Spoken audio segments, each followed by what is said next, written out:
Alors notre projet est né de l'initiative de différents enseignants qui souhaitaient sensibiliser la cité scolaire internationale à l'éducation au développement durable. Dans le cadre donc de cette démarche de développement durable, on a en 4e, avec nos 2 classes de 4e, choisi de travailler sur l'alimentation durable. Notre idée a donc été d'obtenir un label.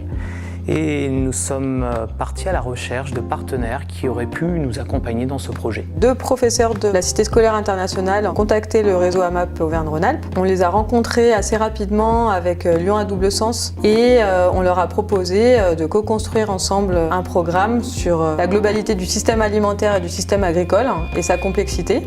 Lyon à double sens, c'est une association d'éducation à la citoyenneté et à la solidarité. Et en fait, l'idée dans ce type de projet-là, c'est d'amener des clés de lecture et de compréhension auprès des collégiens sur le monde qui les entoure, et notamment ici à travers la question de l'alimentation. Alors, tous ceux qui, comme moi, prennent un petit déj le matin. Pas de petit déj le matin. Tous ceux qui, comme moi, les parents essaient d'aller au marché pour acheter les fruits et légumes. Nous, on commence toujours nos séances par un brise-glace qui permet aussi de se décontracter, de parler du sujet de manière beaucoup plus libérée. Et ce qu'on a proposé, c'est un jeu qui s'appelle le Ceux qui comme moi, qui permet à chacun de parler de ses habitudes alimentaires et puis de voir un petit peu les points communs qu'on peut avoir aussi au sein d'une même classe. On vous a tous donné une fiche personnage que vous avez, à mon avis, commencé à lire. Et on vous a tous donné une feuille de brouillon.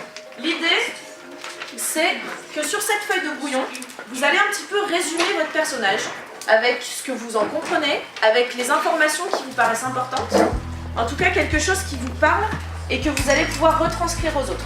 D'accord ? On est parti ? Eh bien, on va commencer par toi. Alors, est-ce que tu peux nous dire qui tu es dans ce jeu, toi ? Nous résumer un petit peu.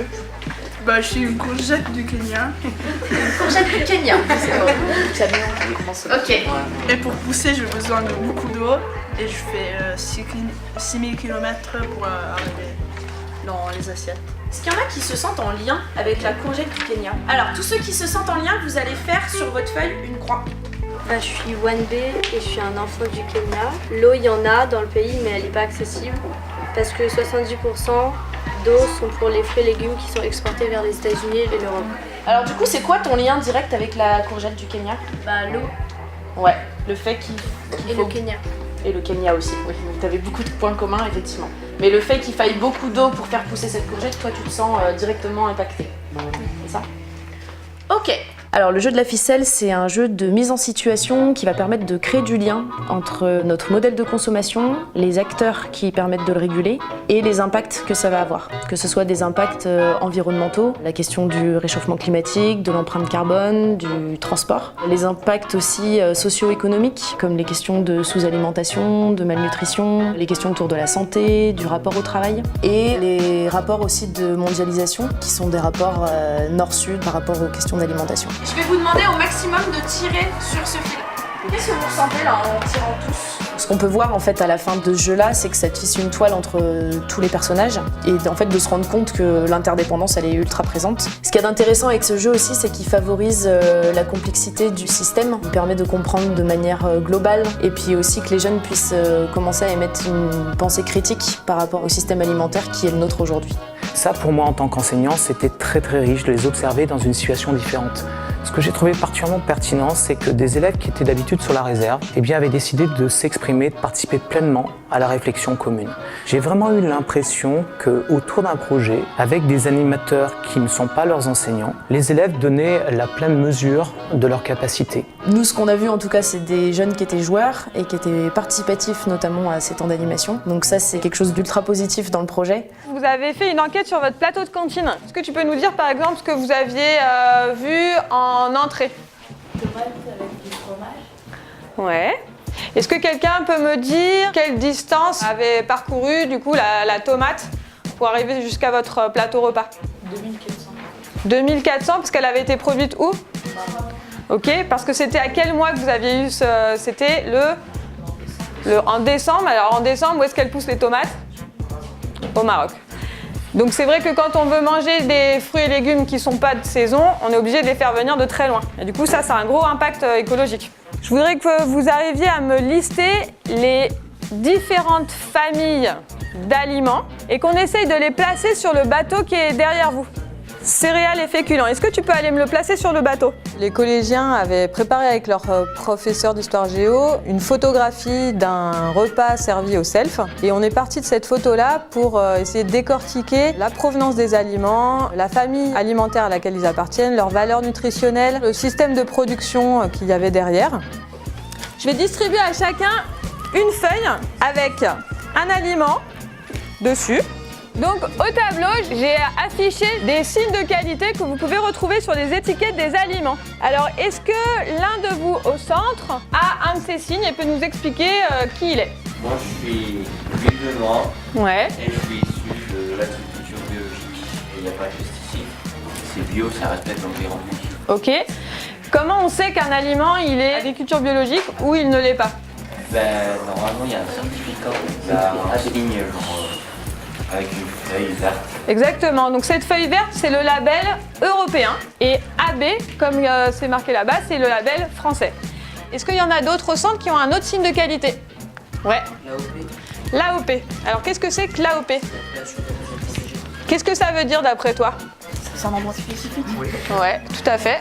Cette séance leur a permis de se familiariser avec les signes de qualité et les étiquettes qu'on peut trouver sur les aliments pour permettre aux élèves d'avoir les clés de compréhension pour une consommation plus responsable. Dans une logique de changer les comportements alimentaires et de revoir la consommation d'énergie dans nos repas, ça peut être intéressant de se questionner qu'est-ce qui peut remplacer ces protéines animales. Et on voit qu'il y a des combinaisons comme semoule et pois chiches, ou haricots et semoule, ou lentilles et riz. Ça, c'est des associations qui marchent bien ensemble et qui peuvent remplacer des formes de protéines animales.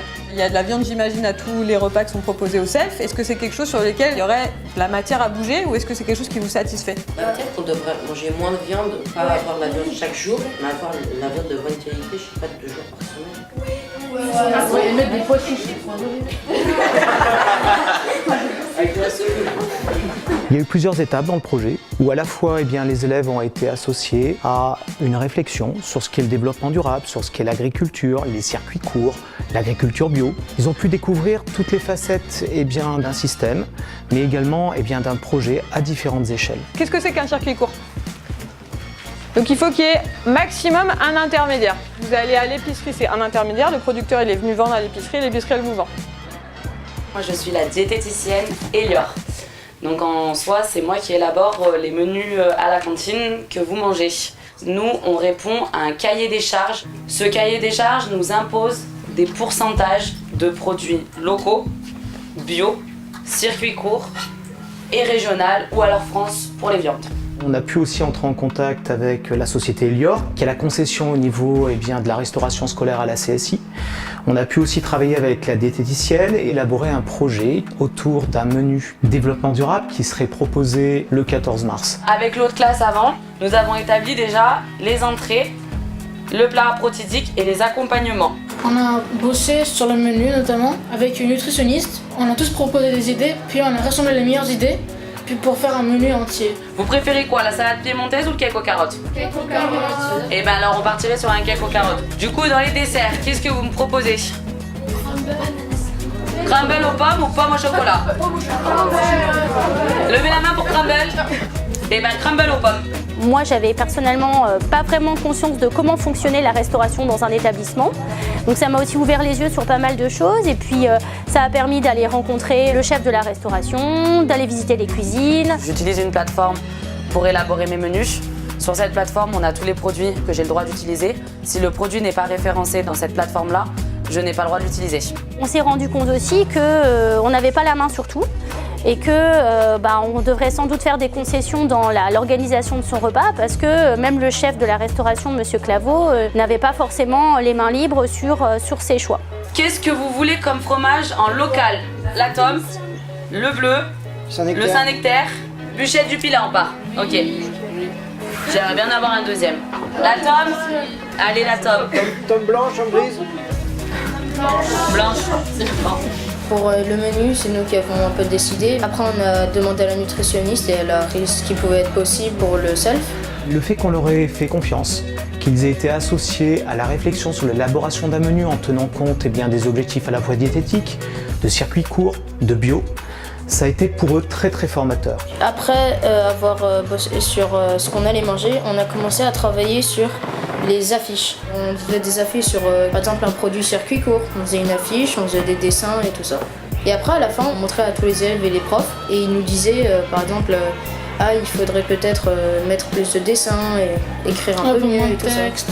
Le setup, on était par groupe et le prof ou la prof nous disait de faire un design un peu du futur salle de table. Et après, c'est ça qu'ils ont imprimé et on l'a distribué. Il y avait des personnes qui ne voulaient pas vraiment suivre le jeu. Et sinon, par contre, il y avait beaucoup de personnes qui nous écoutaient et qui nous soutenaient. Et c'était bien. En fait, sur le set de table, il y avait plusieurs documents avec des explications et des images. Chaque personne devait lire attentivement le document pour après pouvoir répondre aux quiz. Ils déposaient dans une urne dans la rue et s'ils étaient tirés au sort, ils gagnaient un lot de produits bleus. Aujourd'hui, on a mangé le repas que nous avons préparé en groupe dans nos 2 classes. Comme entrée, on a carrot cake. Comme dessert, on a pris salade de fruits.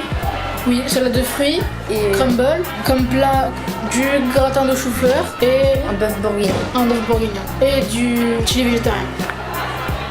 J'ai bien aimé ce repas et je trouve que c'est une bonne initiative de commencer à avoir des produits bio à la cantine. C'est plus naturel, comme c'est bio et plus local, c'est une meilleure qualité de nourriture, je trouve. L'agriculture bio et le local, ça doit être privilégié dans les établissements parce que c'est mieux, même pour l'environnement, pour le climat, parce qu'il y a beaucoup de problèmes de climat en ce moment. C'est important pour faire travailler les petits agriculteurs et d'éviter de se faire manger par les grandes entreprises. Gustativement parlant, c'est pas extraordinaire, il n'y a pas grand chose qui change, c'est vrai. Mais par contre, je trouve ça mieux de faire vivre un peu le commerce local et de faire vivre les agriculteurs dans la région. Je trouve que c'est une très bonne initiative d'avoir des repas bio, de faire vivre le local et les gens qui sont près de nous, d'avoir un circuit court, je trouve que ça apporte beaucoup. Et peut-être qu'au niveau du goût, on ne voit pas une grosse différence, mais on est tellement habitué à manger quelque chose qui va être gustativement bon qu'on en oublie peut-être la qualité. Et ouais, c'est peut-être des aliments qui sont moins jolis, mais au fond, ils vont être meilleurs pour nous et meilleurs pour ceux qui les produisent. Du coup, je pense que c'est que du bon. Je trouve qu'aujourd'hui c'était très bon. En plus c'était végétarien pour ceux qui n'aiment pas manger la viande et je trouve ça très bien. Voilà, j'ai beaucoup apprécié aujourd'hui. C'est vrai que le retour des élèves du collège et du lycée qui ont pu goûter ce repas a été particulièrement positif. Ils ont participé également au tirage au sort qui allait avec. On a fait un travail de sensibilisation auprès des élèves, on a fait un travail de sensibilisation auprès de l'équipe d'enseignants, auprès de tout l'établissement, aussi bien les agents, les professeurs, le personnel administratif, et je crois que ça c'était important. C'est vraiment bien parce que tous les petits agriculteurs qui font du bio et tout ça, ils se font un peu envahir par les grosses entreprises qui font vraiment pas du tout bio, ils prennent des produits chimiques et tout ça, et ils en font en masse quantité. Des pesticides et tout ça. Et donc moi je préférerais qu'on utilise beaucoup plus de bio et de circuits courts. J'espère que ça va créer une dynamique positive pour qu'on soit plusieurs à travailler dans ce sens et pour améliorer justement encore un peu plus cette restauration et vers une restauration de plus en plus durable. L'exploitation est en bio depuis 1968. On a une dizaine de salariés permanents et on travaille sur plus de 20 hectares en maraîchage bio. On a un chiffre d'affaires à peu près d'1 million d'euros. 60% est vendu presque exclusivement en direct, donc par le système à 80% des AMAP. À l'heure actuelle, on livre à peu près 13 AMAP. On fait à peu près 1000 paniers semaine. Le gros avantage des AMAP, c'est que la personne s'engage pour une durée d'un principe 6 mois, voire des fois 1 an. Donc la vente est assurée de tous ces produits. Parce que le plus difficile dans des produits frais, c'est de vendre le produit quand il est là, quoi. On a terminé le cycle d'intervention par une rencontre avec un maraîcher en agriculture biologique à Ampuis. Ce maraîcher a permis de mettre en pratique les notions évoquées lors des séances de sensibilisation avec les élèves, à savoir la conduite d'une exploitation en agriculture biologique, les modes de distribution en circuit court et les avantages qu'il en retire. Quel type de machine ? Alors nous, on a arrêté quasiment tout ce qui est labour, donc on laboure plus. Donc on travaille essentiellement qu'avec des outils à dents, voilà, et pas en profondeur. La bio, c'est connaître son sol, nourrir son sol, connaître son climat, parce qu'un climat comme on a, on ne fera pas les mêmes techniques qu'en Allemagne ou dans le nord de la France ou quoi que ce soit. Merci. Merci. Voilà. Ce qui est intéressant dans ce projet, c'est que c'est un réel espace privilégié pour que les jeunes y prennent conscience de leur rôle et aussi du pouvoir qu'ils ont en tant que citoyens dans ce système alimentaire. Pour nous, l'alimentation durable, c'est l'agriculture biologique, locale, le respect de ce que la nature est capable de produire, le respect des saisons, pas de surexploitation animale et de la nature en général, pas d'exploitation humaine, le rapport qualité-prix et le respect du producteur. Ce qu'on a pu voir aussi, c'est que ça permet aux jeunes de connaître des systèmes alternatifs par rapport au système dominant. Moi, collégien, si je pouvais agir, j'achèterais que des produits de saison. Moi, collégien, si je pouvais agir, j'irais directement chercher mes produits au fermier. Moi, collégien, si je pouvais agir, je me renseignerais sur l'origine des produits. Je suis fière des élèves, je trouve qu'ils ont bien travaillé. Ils ont été très investis, très impliqués, très motivés et je pense que c'est aussi grâce à eux que ce projet a pu aboutir. Et ce qui est important, c'est qu'on a finalement sensibilisé la communauté éducative, les enseignants, les élèves, à la nécessité de mieux réfléchir à l'alimentation, particulièrement à l'alimentation durable, et aussi à la mise en perspective du projet. C'est-à-dire que notre idée est de créer une AMAP ici à la CSI, et toute la communauté éducative pourrait s'y associer. Donc on sait que le projet aura un prolongement, qui associera particulièrement les élèves, on pense entre autres au CVC, au CVL, à la maison des lycéens, pour que cette démarche d'éducation au développement durable trouve des réalisations concrètes. Alors c'est vrai que d'autres classes ont travaillé sur d'autres projets, mais celui-ci a nourri la réflexion des élèves, a fait qu'ils se sont beaucoup investis et qu'ils attendent beaucoup de son prolongement.